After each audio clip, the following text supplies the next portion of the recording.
क्या मोदी जी को रास्ता दिखा दे? खटाखट खटाखट खटाखट। भाई और बहनों, इतनी कड़ी धूप में आप मेरा इंतजार कर रहे हैं, इसके लिए मैं आपकी बहुत बहुत आभारी हूं। हमारे पार्टी के वरिष्ठ नेता परमादरणीय श्री पवन बंसल जी, श्री मनीष तिवारी जी, श्री कुलदीप कुमार जी, डॉक्टर हरमीत सिंह जी, श्री धर्मवीर जी, श्री लक्की जी, श्री विवेक बंसल जी और मंच पर विराजमान सभी नेतागण, मेरे सभी कार्यकर्ता पदाधिकारी, कांग्रेस के पदाधिकारी भाई बहनों का भी इस सभा में स्वागत। और मेरे भाइयों बहनों, सबसे पहले तो आप ही का स्वागत करती हूं।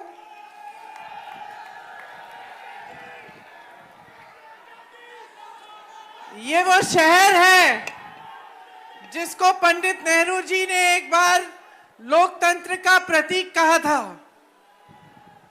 ये वो शहर है जिसकी तरह शायद ही कोई शहर पूरी दुनिया में हो, जिसकी प्लानिंग इतने बड़े आर्किटेक्ट ने की जो विदेश से आए और जो आज भी फूलता है फलता है इस नाम से कि ये देश का एक बड़ा केंद्र है जहां से देश को दिशा दिखाई जाती है। देखिए, मनीष जी ने कहा कि मैं राष्ट्रीय मुद्दों पर आपसे बात करूंगी, तो मुझे बताइए आज सबसे बड़ा मुद्दा कौन सा है? बेरोजगारी। आप में से कितने लोग बेरोजगार हैं? सभी बेरोजगार। कितने लोग शिक्षित हैं? सब शिक्षित हैं। ये मोदी जी का कार्यकाल है। मोदी जी के मुंह से आपने बेरोजगारी शब्द सुना है पिछले 3 महीनों में? क्या कहते हैं मोदी जी बेरोजगारी के बारे में? क्या सफाई देते हैं कि इनके 10 सालों के कार्यकाल में आज देश में सबसे ज्यादा बेरोजगारी है। 45 सालों में इतनी बेरोजगारी नहीं रही। 70 करोड़ नौजवान बेरोजगार हैं हमारे देश में। और भाइयों और बहनों, 30 लाख सरकारी पद खाली पड़े हैं। मोदी जी किस लिए खाली रखे हुए हैं ये उन्हीं से पूछिए, क्योंकि अदानी जी और अंबानी जी तो सिर्फ 2 लोग हैं, 30 लाख पद तो नहीं भर सकते। तो किसके लिए खाली रखे हैं ये पूछिए मोदी जी से। अदानी तो सिर्फ एक है, 30 लाख पद खाली हैं। अंधभक्तों के लिए भी अगर भर लेते अंधभक्तों से तब भी अच्छा होता। लेकिन भाई साहब, आज तो अंधभक्त भी बेचारे बेरोजगार हैं।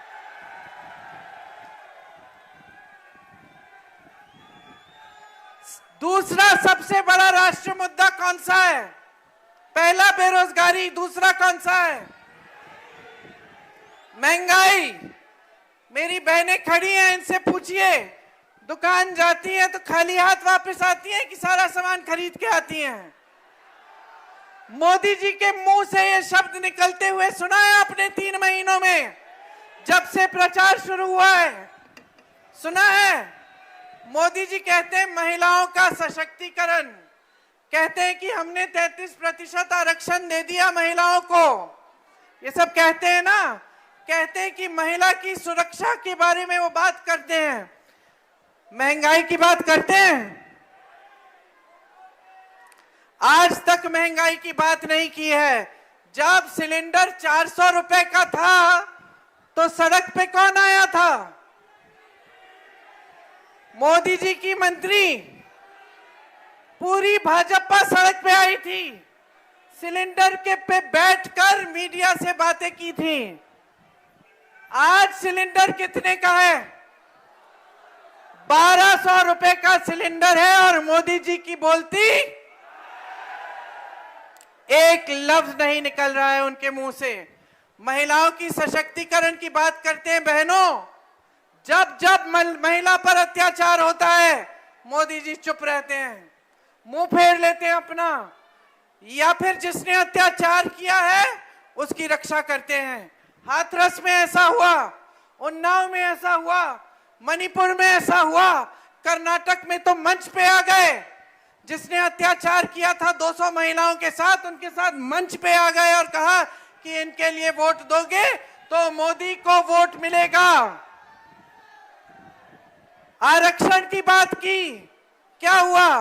पता चला कि मोदी जी इवेंटबाजी में व्यस्त थे, उनको माला पहनाया जा रहा था, कहा जा रहा था कि आरक्षण किया है महिलाओं के लिए, लेकिन पता चला कि 10 सालों के लिए वो आरक्षण लागू नहीं होगा। बहनें, महंगाई से आप पिस रही हैं, इसका तो इलाज दे देते 10 सालों में। अगर आपकी सुरक्षा के लिए कुछ नहीं करना था, अब अगर आपको सशक्त करने के लिए कुछ नहीं करना था, आपको रोजगार नहीं दिलवाने थे, तो कम से कम महंगाई तो कम कर लेते। आज पेट्रोल और डीजल का दाम क्या है? आज आप जाती हैं दुकान, आटा, सब्जी, तेल, सब कुछ महंगा है।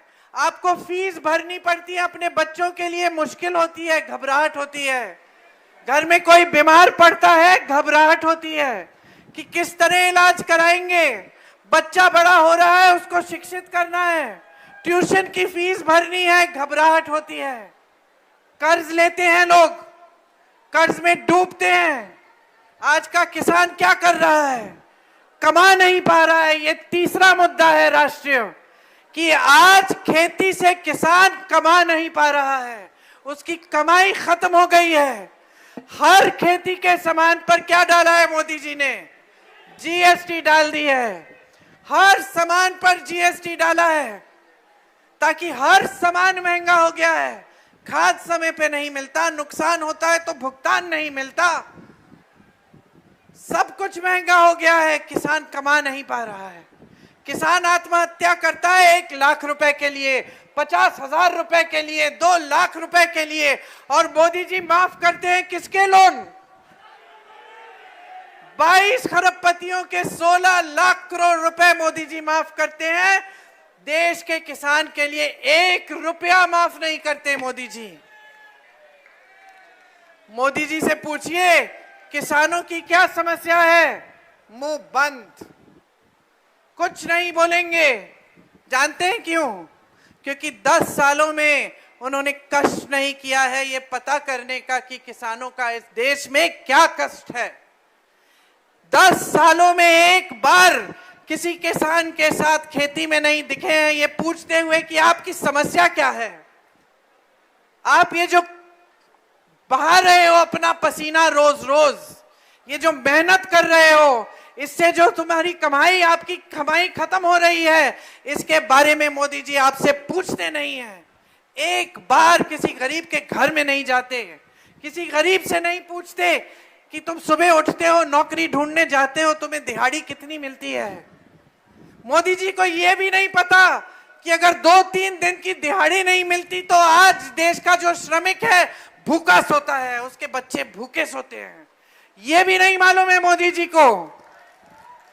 चुनाव के प्रचार के लिए आते हैं, बेरोजगारी की बात नहीं करते, महंगाई की बात नहीं करते, किसानों की बात नहीं करते, महिलाओं की बात नहीं करते, श्रमिकों की बात नहीं करते, तो क्या बात करते हैं भाई और बहनों? सुना है आपने? हिंदू मुसलमान, तो कितने चुनाव जिताएंगे आप इनको इस विषय पे? 2 जिता दिए।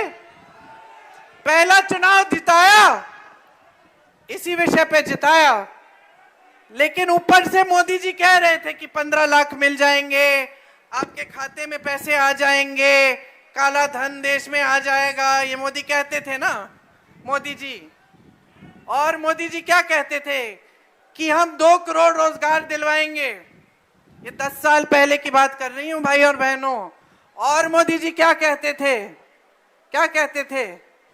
कि किसानों की आमदनी दुगनी होगी। कहते थे कि नहीं कहते थे? आपने सुन ली बात, ऊपर से आपको धर्म की बातें बता दी, आपने फिर से चुनाव जिता दिया। लेकिन उन 5 सालों में आपने ना अपने खातों में पैसे देखे, ना अपने रोजगार देखे, और ना किसानों की आय दुगनी हुई। चलिए फिर से आपने जिता दिया हिंदू मुसलमान पे। 5 साल और बीत गए।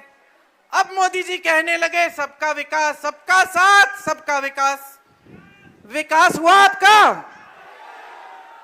किसका विकास हुआ? मोदी जी के खरबपति मित्रों का विकास हुआ। और एक और बात बता देती हूं, आपका विकास नहीं हुआ, आपकी तरक्की नहीं हुई, लेकिन भाजपा दुनिया की सबसे अमीर पार्टी बन गई इन 5 सालों में। समझ रहे हैं? तो 2 चुनाव तो आपने हिंदू मुसलमान पे इनको जिता दिया। ऊपर से जो बड़ी बड़ी बातें की इन्होंने, वो खुद ही भूल गए। आप तो भूल ही गए, वो तो खुद ही भूल गए, है कि नहीं? अब तीसरा चुनाव आया है भाई और बहनों, क्या मन बनाया है?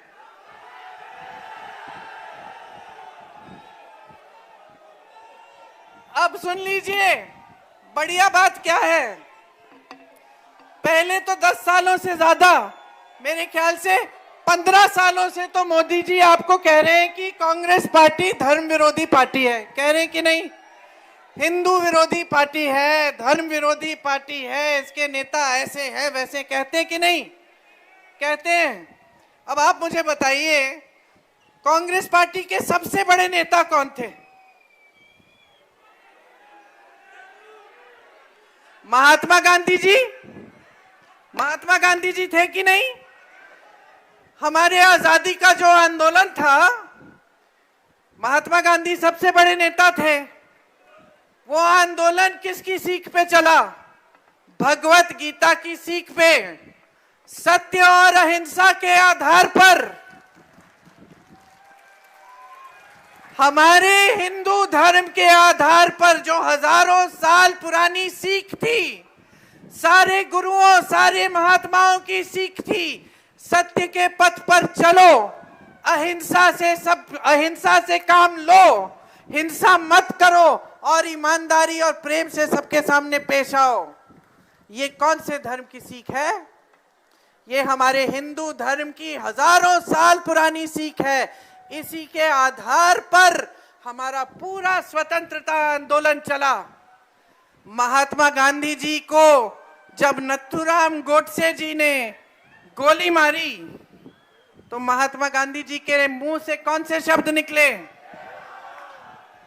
बोलिए फिर से बोलिए। हे राम, हे राम, हे राम। और याद रखिए कि वो गोली चलाने वाले कौन थे।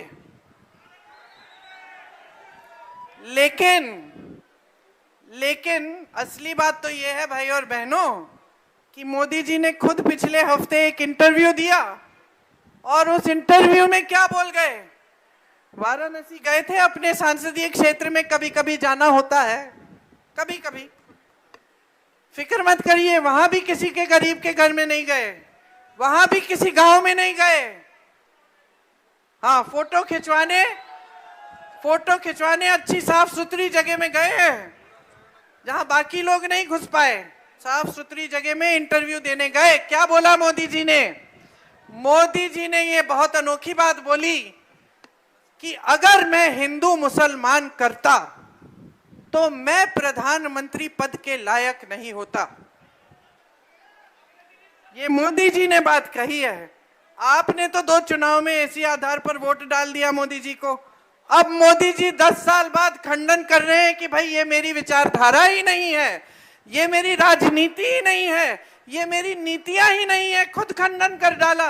अरे खुद अपने मुंह से कह डाले कि मैं प्रधानमंत्री बनने के लायक ही नहीं हूं, अपने मुंह से कह डाले। और सुनिए भाई और बहनों, कहानी खत्म नहीं हुई है। अगले दिन मोदी जी प्रचार के लिए निकले। अगले दिन क्या कहते हैं? हिंदू मुसलमान, हिंदू मुसलमान, हिंदू मुसलमान। तो देख लीजिए, मैंने आपसे पूछा कि मोदी जी से के मुंह से क्या लफ्ज निकलते हैं, आपने कहा हिंदू मुसलमान। ठीक है, तो इसको मैंने आपको ये बात समझा दी। दूसरी बात क्या निकलती है मोदी जी के मुंह से आजकल, कि सावधान रहिए, ये कांग्रेस पार्टी का जो घोषणा पत्र है ये बहुत खतरनाक है। इसमें ऐसी ऐसी चीजें लिखी हैं कि कांग्रेस पार्टी एक एक्सरे की मशीन लेकर आपके घरों में घुसेगी और उस एक्सरे मशीन से आपके मंगलसूत्र ढूंढेगी और उनको चुरा लेगी। ये हमारे देश के परम आदरणीय प्रधानमंत्री श्री नरेंद्र मोदी जी अपने मुंह से बातें कह रहे हैं। अब मैं आपसे पूछना चाहती हूं कि कोई ऐसी एक्सरे मशीन है जो मंगलसूत्र ढूंढ के निकालती है? इस दुनिया में है? ऐसी बनी है कोई एक्सरे की मशीन? फिर मोदी जी कहीं और गए, गुजरात, और वहां एक और बात बोल गए कि सावधान रहिए, अगर आपके 2 घर हैं तो कांग्रेस पार्टी एक घर छीन लेगी। अगर आपकी 2 गाड़ियां हैं तो कांग्रेस पार्टी के नेता आकर एक गाड़ी छीन लेंगे। और अगर आपकी 2 भैंसें हैं, किसकी भैंस है? यहां किसी की भैंस है तो पकड़ लो, क्योंकि मैं आ गई हूं। उन्होंने कहा कि अगर किसी की 2 भैंसें हैं तो कांग्रेस पार्टी के नेता आकर एक भैंस चुरा लेंगे। अब बताइए, देश की जनता जूझ रही है, किसान कमा नहीं पा रहा है, नौजवान रोजगार नहीं पा रहा है, महंगाई से मेरी बहन परेशान है, रो रही है, गैस का सिलेंडर क्या कुछ नहीं मिल रहा है। और मोदी जी चुनावी मंच पर आकर भैंस, मंगलसूत्र चुराने वाली बातें, हिंदू मुसलमान की बातें कर रहे हैं। ये हमारे देश के प्रधानमंत्री जी हैं जिन्होंने कल बिहार में ऐसा बयान दे डाला कि हम लोगों को, जो उनके विरोधी हैं, हमें शर्म आई कि हमारे देश के प्रधानमंत्री ऐसी ऐसी बातें कर रहे हैं। क्या बोला? हाँ, ये मैं नहीं बोलूंगी, लेकिन आप जानते हैं कि क्या बोला। आप जानते हैं कि क्या बोला। और हम हंसी मजाक कर रहे हैं, लेकिन कितनी गंभीर बात है। इस पद को किसने संभाला? जवाहरलाल नेहरू, इंदिरा गांधी जैसी शहीद, लाल बहादुर शास्त्री, मनमोहन सिंह जी, जिन्होंने इस देश की अर्थव्यवस्था को एकदम पूरी तरह से सक्षम बनाया, राजीव गांधी जी जो इस देश के लिए शहीद हुए। मैं तो कहती हूं कि कोई भी प्रधानमंत्री रहा हो, किसी भी पार्टी का रहा हो, किसी ने इस पद की गरिमा, इस पद की मर्यादा को इस तरह नहीं तोड़ा। किसी ने इतनी स्तरहीन बातें नहीं की जिस तरह से आज की जा रही हैं। और दुख की बात पता है क्या? सबसे बड़ी दुख की बात यह है कि हम सब देशवासी हैं, हम सब के प्रतिनिधि हैं मोदी जी। चाहे हम उनको वोट दें ना दें, चाहे हम कांग्रेस के हों, कहीं के हों, मोदी जी हम सब के प्रतिनिधि इसलिए हैं क्योंकि हमारे प्रधानमंत्री हैं। हमारी समाज की एक गरिमा है, हमारे देश की एक बहुत पुरानी परंपरा है, हमारे धर्म ने सिखाई, सभी धर्मों ने सिखाई, जितने भी धर्म हमारे देश में हैं सभी ने सिखाए। एक बोलने का तरीका होता है, एक आंखों की शर्म होती है, लेकिन मोदी जी किसी चीज की परवाह न करते हुए सिर्फ सत्ता के लिए कुछ भी करने को राजी हो गए हैं। और हम सब देशवासी हैं, हम सब देखकर चौंक रहे हैं कि कितना स्तर गिराएंगे, इस पद की कितना स्तर गिराएंगे। ये उचित नहीं है बहनों और भाइयों। जो इन्होंने 10 सालों में किया है हमारे देश में, ये सही नहीं है भाइयों और बहनों। हमारे लोकतंत्र को हर तरह से कमजोर किया है। जहां आपने प्रदेश की सरकार बनाई जो भाजपा की नहीं थी, वहां पैसे खिला खिला के, घूस दे देकर, विधायकों को खरीद के सरकार बदलवाई। खुलेआम किया ये काम, मीडिया ने वाह वाह किया उनका, जनता देखती रही। जनता ने चुना किसी को तो था, सरकार आई किसी और की। मोदी जी को शर्म नहीं आई कि लोकतंत्र का इस तरह से उल्लंघन हो रहा है। न्यायपालिकाओं को कमजोर करने का काम किया, दबाव डाला जजों पर, न्यायाधीशों पर। शर्म नहीं आई उनको। ये मीडिया के मेरे सारे दोस्त यहाँ हैं, खरबपतियों ने सारे मीडिया के चैनल खरीद लिए। आपने आंदोलन किया, किसान आंदोलन हुआ, मीडिया के जरिए मोदी जी और उनके सारे नेताओं ने किसानों को कैसी कैसी बातें, क्या देशद्रोही का दर्जा दिया, आतंकवादी का दर्जा दिया किसानों को, और देश चुप रहा। उनको शर्म नहीं आई मोदी जी को। महिलाओं पर मैंने कहा अत्याचार हुआ, उनकी सरकार, उनके प्रशासन ने अत्याचारियों की रक्षा की, मोदी जी को शर्म नहीं आई। और आज 10 साल बीत गए हैं। जो सेना में शहीद होने के लिए तैयार होते थे, जिन बच्चों को मैंने अपनी आंखों से देखा है उत्तर प्रदेश की गांव में, यहाँ पंजाब में भी, हिमाचल में, हरियाणा में, उत्तराखंड में दौड़ लगाते हुए 3 बजे 4 बजे सुबह, क्योंकि कहते थे हमें सेना में भर्ती होना है, हमें अपने परिवारों का देखभाल करना है, हम इस देश के लिए शहीद होने के लिए तैयार हैं। उनका जज्बा भी नहीं समझ पाए मोदी जी, फिर भी उनको शर्म नहीं आए। वो अग्निवीर जैसी स्कीम लाए कि 4 साल सेना में भर्ती हो, वापस घर आओ और फिर से बेरोजगार हो, और अगर शहीद हो जाओगे इस देश के लिए तो शहीद का दर्जा भी नहीं मिलेगा, आपके माँ बाप को पेंशन भी नहीं मिलेगा शहादत का। ये लाए मोदी जी तोहफा इनके लिए, इस देश के नौजवानों के लिए। तो हर स्तर पर नाकामयाब रहे हैं। शर्म आनी चाहिए इनको कि आज आपके सामने आकर इस तरह से बहकी बातें कर रहे हैं, आपके ध्यान को भटकाने की कोशिश कर रहे हैं, आपको ये कहने की कोशिश कर रहे हैं कि तीसरी बार धर्म के आधार पर इनको सत्ता दे दो। कौन से भगवान कहते हैं, मैं पूछना चाहती हूं, कौन से भगवान कहते हैं कि आपको किसी पार्टी को वोट देना है?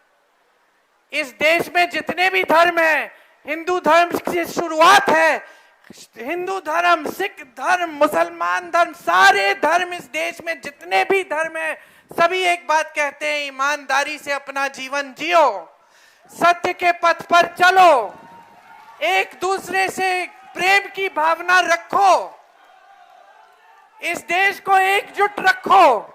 ये सभी धर्म कहते हैं, सभी धर्म कहते हैं, सभी भगवानों ने कहा, सभी महात्माओं ने कहा। किसी भगवान ने नहीं कहा कि भाजपा को वोट दीजिए, कमल पे बटन दबाइए। और आज अगर भगवान आपके सामने उतर जाते, तो किसी भी धर्म के भगवान होते तो वो यही कहते कि अपनी सच्चाई पर उतरो, जागरूक बनो, इस देश की जनता हो, ये देश तुम्हारा है, इस धरती में तुम्हारा खून है, तुम्हारा पसीना है, तुम्हारे पूर्वजों की शहादत है, जागो। यही कहते भगवान आपको कि जागो, पहचानो, जो तुम्हारे लिए काम करता है उसे पहचानो, जिसके दिल में तुम्हारे लिए हमदर्दी है उसे पहचानो, जो 4000 किलोमीटर पैदल चल के दिखाता है तुम्हारी समस्याओं को सुनने के लिए, उसे देखो। और भगवान यही कहते कि आपके सामने जो झूठों की कतार लगा देते हैं, जो झूठ पे झूठ बोलते हैं, जो आपको झूठे वादे बताते हैं, जो एक वादे पे अटल नहीं रहते, एक वादे पर खरे नहीं उतरते, उनको भी पहचानो। आज कोई भगवान आपके सामने आते तो वो यही कहते कि देशवासियों, तुम्हारी सच्चाई यही है कि महंगाई से तुम मर रहे हो, तुम्हारी सच्चाई ये ही है कि तुम खेती में सुबह से शाम तक मेहनत करते हो, तुम्हें कुछ नहीं मिलता।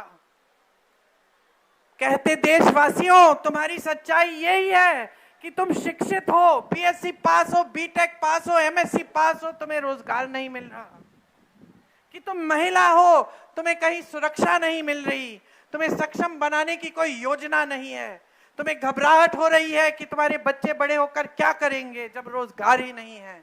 यही सच्चाई भगवान आपको दिखाते और भगवान कहते कि अपने विवेक को इस्तेमाल करो, जागरूक बनो, जो पार्टी तुम्हारी बात करती है उसको पहचानो,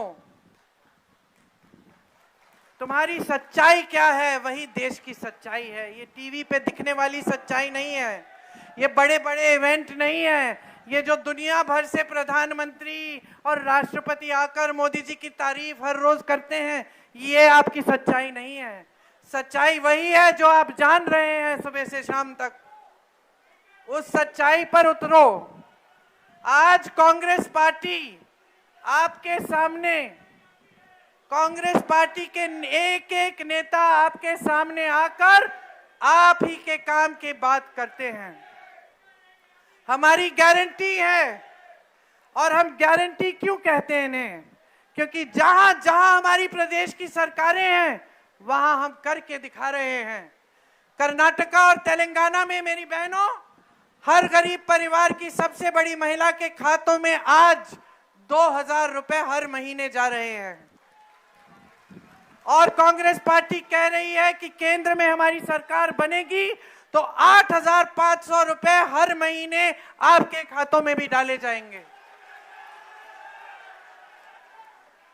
हम कह रहे हैं कि महिलाओं को सक्षम करने के लिए, आत्मनिर्भर बनाने के लिए सरकारी पद जितने भी हैं उनमें से 50% महिलाओं को जाएंगे। हम कह रहे हैं कि हमारे नौजवान भाइयों और बहनों, आप स्नातक पास हो तो आपके लिए 1 साल की अप्रेंटिसशिप का प्रोग्राम लाएंगे, जिसमें आपको कम से कम सालाना 1 लाख रुपए की कमाई होगी और आपका हुनर बढ़ाया जाएगा। हम कह रहे हैं कि 5000 करोड़ रुपए का फंड लाएंगे, जिससे आप अगर अपना कारोबार, अपना बिजनेस शुरू करना चाहते हैं तो आपको सुविधा मिलेगी।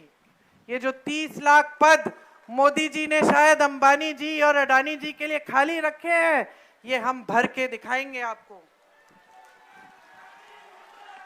कांग्रेस पार्टी ने जहां जहां सरकार बनी वहां वहां किसानों के कर्ज माफ करने का काम किया। हम कह रहे हैं कि किसानों के कर्ज माफ करने के लिए एक स्थायी आयोग बनाएंगे, ताकि जब जब आप संकट में हैं तब तब आप उस सुविधा का इस्तेमाल कर पाएंगे। खेती के हर सामान से जीएसटी हटा देंगे ताकि हर खेती का सामान सस्ता हो। आपका जो नुकसान का भुगतान है वो 1 महीने के अंदर अंदर देकर आपको पूरा भुगतान देकर दिखाएंगे। न्यूनतम समर्थन मूल्य आपका कानूनी अधिकार बनाएंगे। मोदी जी आए उसके बाद या योगी जी आए, वो मजबूर हो जाएंगे कि आपकी उपज के लिए न्यूनतम समर्थन मूल्य देना पड़ेगा। जिस तरह से हमने उन्हें मजबूर किया कि आपको आज राशन दे रहे हैं, कानून लाए थे हम भोजन के अधिकार का कानून, जिसके तहत ये कानूनी अधिकार बन गया था गरीब परिवारों का कि कोई भी सरकार आए तो आपको राशन देना पड़ेगा। इसलिए मोदी जी आपको 5 किलो राशन दिलवाते हैं। ये अलग बात है कि उस पर उन्होंने अपनी फोटो चेप दी और ये कह दिया कि उन्हीं की स्कीम है, लेकिन ये उनकी स्कीम नहीं, उनकी मजबूरी है बहनों। इसी तरह से श्रमिकों के लिए हमने तय किया है कि पूरे देश भर में 400 रुपए से कम दिहाड़ी कोई नहीं दे पाएगा। ये कानून बनेगा। जैसे हम गांव में मनरेगा लाए और मोदी जी ने उसको कमजोर किया, हम मनरेगा, गांव वाले मनरेगा को मजबूत करेंगे और शहरों में मनरेगा लाएंगे जैसी स्कीम लाएंगे, जिससे 100 दिन का रोजगार शहरों में भी पक्का मिलेगा। तो अब बताइए आपकी काम की बात कौन करता है? आपकी काम की बात कांग्रेस पार्टी शुरू से कर रही है। और भाइयों और बहनों, खोखली बात नहीं है ये, क्योंकि हम हर जहां जहां हमारे प्रदेश के सरकार है, हम काम करके दिखा रहे हैं। किसी से भी पूछ लीजिए, कर्नाटका में पूछिए, हिमाचल में पूछिए, ओपीएस हिमाचल में लागू है, तेलंगाना में पूछिए, जो गारंटी दी थी उनको पूरा करने का काम इन सारी जगहों में शुरू हुआ है। तो अब आप तय करिए, आपको कैसी सरकार चाहिए, आपको कैसे प्रधानमंत्री चाहिए, आपको इस देश की राजनीति को सही दिशा दिखानी है कि नहीं, चंडीगढ़ से आप संदेश भेजेंगे कि नहीं, पूरे देश भर में संदेश जाना चाहिए कि हमें एक सच्ची राजनीति वापस चाहिए। हम इन झूठों से ऊब चुके हैं, नहीं चाहिए हमें इस तरह की राजनीति जहां नेता इतने चमकते हैं सितारों की तरह और हमें बड़े बड़े मंचों पे दिखते हैं, दूर दूर से रोड शो करने आते हैं, यूं हाथ हिलाते हैं और जनता वहां है और नेता वहां है। नहीं चाहिए बहनों और भाइयों, नहीं चाहिए। जो नेता आपसे कहते हैं कि संविधान बदलना चाहते हैं, कि आपके अधिकारों को कमजोर करना चाहते हैं, कि आपके आरक्षणों को कमजोर करना चाहते हैं, निकाल दीजिए इनको। ये इन्होंने आपको दिल्ली जाने से रोका जब किसान आंदोलन था, अब आप इनको दिल्ली से निकाल दीजिए। बड़ी से बड़ी खबर, क्राइम से लेकर राजनीति तक किस नेता ने 5 साल में क्या काम कराया।